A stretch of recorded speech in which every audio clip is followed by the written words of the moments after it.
this index.db file is my agent's entire memory. Notes, code, PDFs, screenshots, everything it can recall about my world is in this one SQLite file. I can copy it, I can diff it, I can email it to myself. If a model goes sideways, I roll back to the latest version with a CP. In fact, let me make a backup right now. That's all I need. That's the whole page. For the rest of this video, I will show you how it works. What I'm showing you today is the agent library. Agent library is three things stacked on top of each other. One, a SQLite database with two indices glued onto it. It uses sqlite-vec for vector search and FTS5 for keyword search. Two, a pipeline that takes a folder of files, figures out what they are, chunks them, embeds them, and adds them to the agent library. Three, an MCP server that exposes a minimal surface to any agent. Claude Code, Cursor, VS Code, Pi, your own homebrewed agentic harness, and each of those can now search on the corpus of files that you define with file type awareness and intelligent search. These are the core tools of the agent library that are exposed to the agents, and there are two optional tools to get the library overview and suggest a library location. And as you can see, these are read mostly operations. And in fact, removing from the library or updating a library document are not destructive operations. They will just impact the database. The main thing about memory, as always, is search. And the agent library provides a unified search that provides a semantic mode, a keyword-based search, and the combination of two that we call the hybrid search. It is also aware of the asset type, so it will know if you want to search for an image or for a PDF or for a document or for a piece of code, and it has timeframe support, so you can narrow down your search to a specific time frame. Let me show you how to install it. From a new terminal, I just type uv to install agent library, and I will add all here to install all of the dependencies for the optional supports such as images, OCR, vision, and so on. These installed two executables into my terminal, librarian and libber, it's shorthand. I will use the shorthand throughout this video. This is the CLI interface, and the first thing I'm gonna do is install the completion on the shell so I don't have to remember all of the commands of the librarian.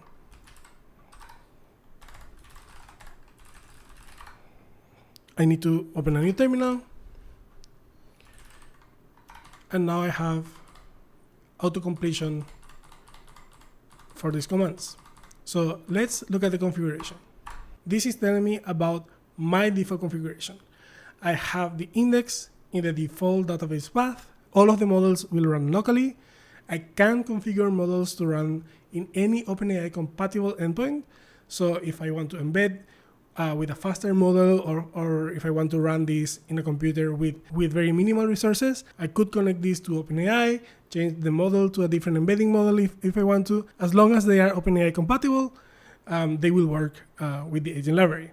So we see here there are a couple of models already. I'm using MiniLM for the embedding, CodeBERT for the code embedding, and Clip for the vision embedding. OCR is enabled, and I can configure other things such as the chunk size, the chunk overlap, the search limit, and I have configurations for the hybrid and the MMR that are relevant for the search specific functionality. Now let's have a look at what I've indexed so far.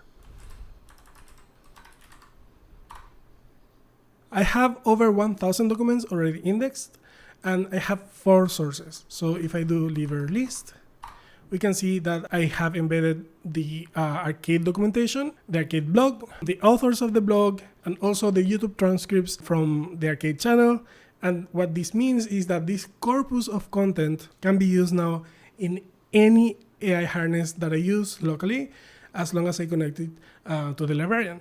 Now let me clean the terminal and show you a search. So I will do libber search. I don't know, MCP debugger, which is something that should appear in one of the latest videos that I released in this channel.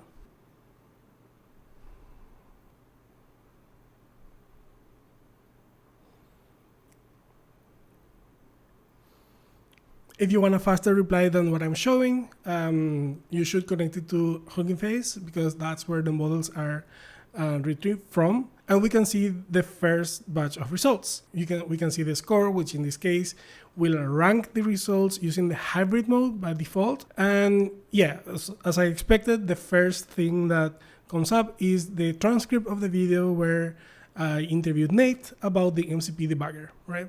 There are other results that will have to do with MCP, debugging, evaluating, and all of that, that can tell you that this search is not only verbatim MCP debugger, but it will also include things that have a similar meaning to my original query, right? So I looked for only MCP debugger, and it replied with something that I actually believe is pretty relevant. This diagram shows the design of the agent library, and we can see how a file is processed very well here. So we store information about the file, such as the type, and then it goes through a specific kind of parser. It can be text, it can be code, PDF, images. For code, there will be some symbol extractions for supported programming languages. Then the chunker will come prepared for that type of information. So text will be chunked differently than code, for example. Code chunks are logically different from text chunks because they are symbol-based rather than sentence-based, for example. All of these chunks will be embedded and stored in SQLite with the vector database extension. Then when a query comes, we perform the hybrid search and it returns the relevant context. And again, if I run libber config, you can see that you can actually modify the values of things like the chunk size, the chunk overlap, whether OCR is enabled or not, and things like that. Now let's inspect the schema of this database to see what we're dealing with.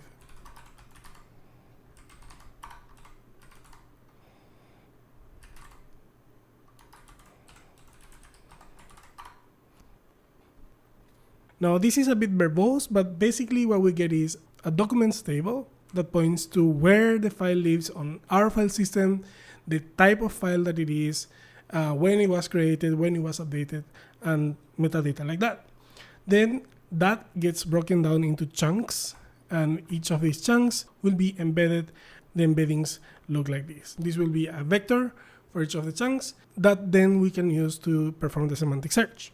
And this is what it truly means to own your agent's memory, right? So the database is something that is on your file system. The schema is transparent. So if you want to modify it, if you want to change something, you can do it as easily as changing the schema, migrating to something else. And there is nothing that sits in between your agent and the memory, which is an essential part of the agent. Now let me dive deeper into how search is implemented. In the agent library, search are two retrieval modes blended together with a diversification step on top. We have vector similarity and then BM25 over FTS5. These are the two retrievers, right? So FTS5 is the full text search extension in SQLite, and the M25 is the ranking function. These two put together implement the retriever that is keyword based, right? So that is text based fully, no vectors involved. You can use it if you want keyword based thing. So if you know specifically, okay, I want this specific verbatim thing, you may want to use only text mode, for example, or keyword mode. The vector mode is a semantic search. So for the semantic search, the default in SQLite vector is used, which is the cosine similarity. And the cosine of the vector basically indicates the relevance of the specific chunk, and through the chunk we navigate to the document, and in traditional RAG fashion, we return that as a ranked list. Now, to blend these two together, we use MMR, or maximal marginal relevance. This is a diversification step that runs after the ranking. The problem it solves is, for example, if your top 10 results are all chunks of the same document, you return one result basically 10 times. MMR will walk the rank list, and for each candidate document, it will give a score. So if it picked a document already, and the next best match comes from the same document, its score will be reduced. So you pick basically a balancing function between relevance and similarity. A chunk may be super relevant, but if it's coming from a document that is already picked, then its score goes down, right? So it picks from the most relevant chunk, then the next most relevant chunk that isn't too similar to the first one, or that is not coming from the same document, and so on and so forth. The MMR lambda parameter that we saw in the configuration is precisely to configure how much you want to balance between relevance and similarity. Now, just to show you how this looks like, let me do the same search again with the different modes. So I'm going to do libber, search, MCP debugger, mode, hybrid. Right? And this was the original mode, so we expect similar results to what we saw before, and that should be basically that YouTube transcript. No surprises here, we got pretty much the same results. Now, if I do mode keyword, the results are here. We see that no model was needed because only the internal SQLite keyword mode or keyword ranking was used, and we see that we get a different set of results. So the ranking is very different, and we see that the scores here are actually not so great compared to the hybrid mode. Even, we also see that the same document is retrieved multiple times, right? So yes, I'm happy that it got MCP debugger here, but for example, the first one is not quite what I wanted, although Toolbench mentions MCP debugger verbatim actually inside that transcript, because Toolbench uses MCP debugger under the hood. The thing that I expected as most relevant is actually the second document, and I didn't want all of these repeated results. Now let's go one more time and let's put semantic here. Right, we see now the semantic similarity will give me the scores that are basically the score to the best chunk in these documents. And we see that the one that I wanted is actually the first one. There are other chunks over here, but that blending, the diversification applied to the blending is not present here. So the hybrid mode is the thing that I would recommend you use most of the time, unless you have a very good reason to use the keyword mode. And honestly, I would not use the semantic search alone, because the blend mode is just better. Now let's restrict by file type. So let's first look at libber, search, help. So we say libber, search, Mateo Torres, type, image.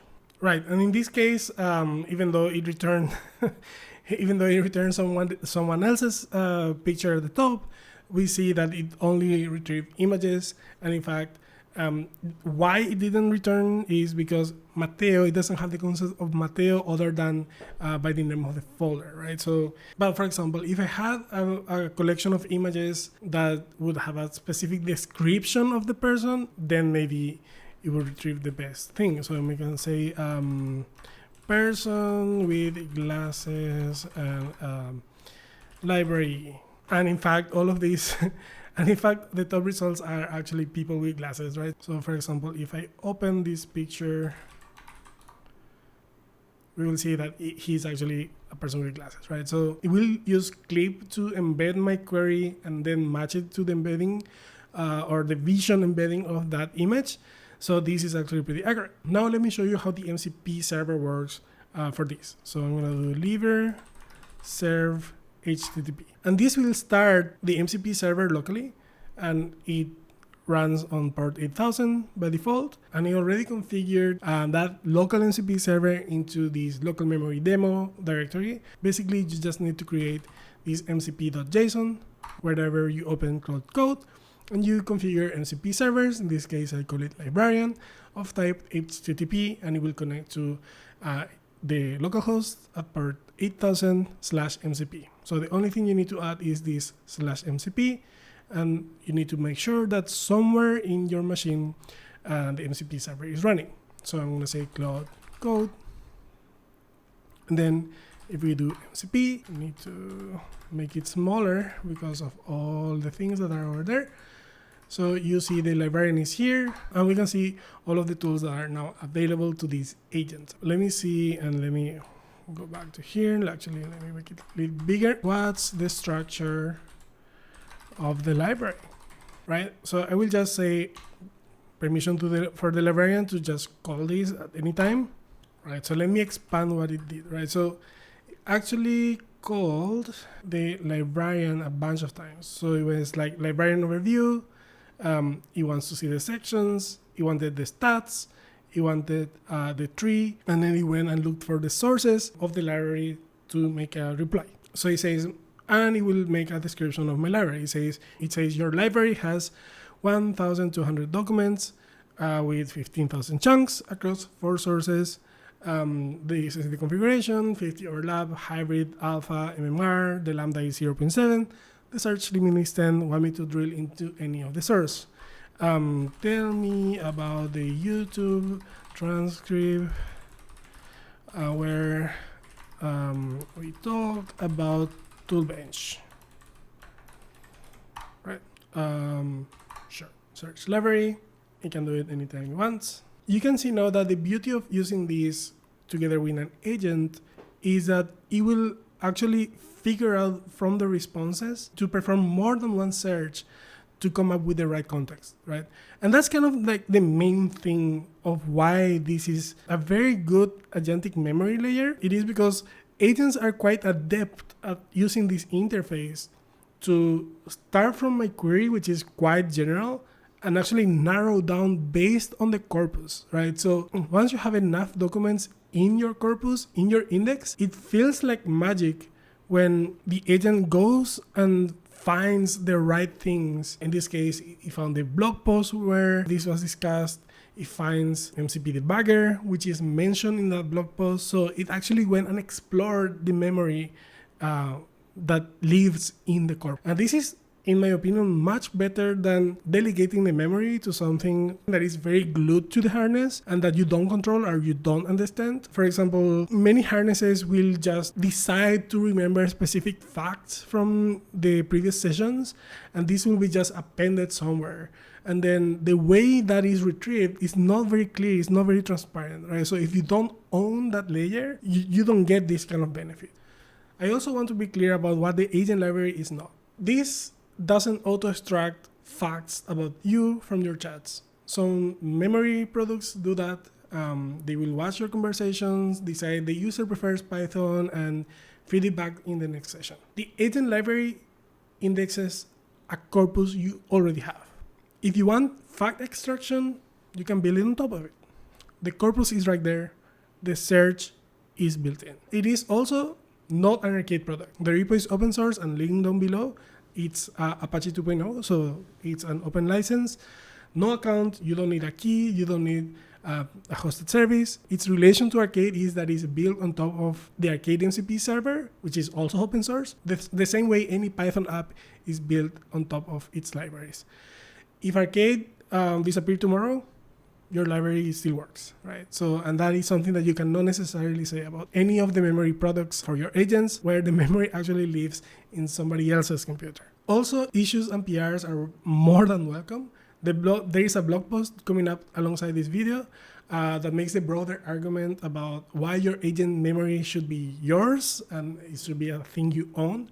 Go read it if you haven't. And let's keep the conversation about this kind of thing going. This is the first of the agentic building blocks that Arcade is going to release as open source. There will be more in the future. So if you're curious about how we use agents inside Arcade, how we build around agentic primitives that are coming not only from LLMs or the modern wave of agents, but also from knowledge of classical computer science or from, for example, Sam's experience in this case with vector databases and RAG and all of that, let us know in the comment. I'm very happy to talk about it, and I'm very happy to get to open source this for the broader community. So thanks for watching. Leave a like, subscribe to the channel, and until the next time, happy building.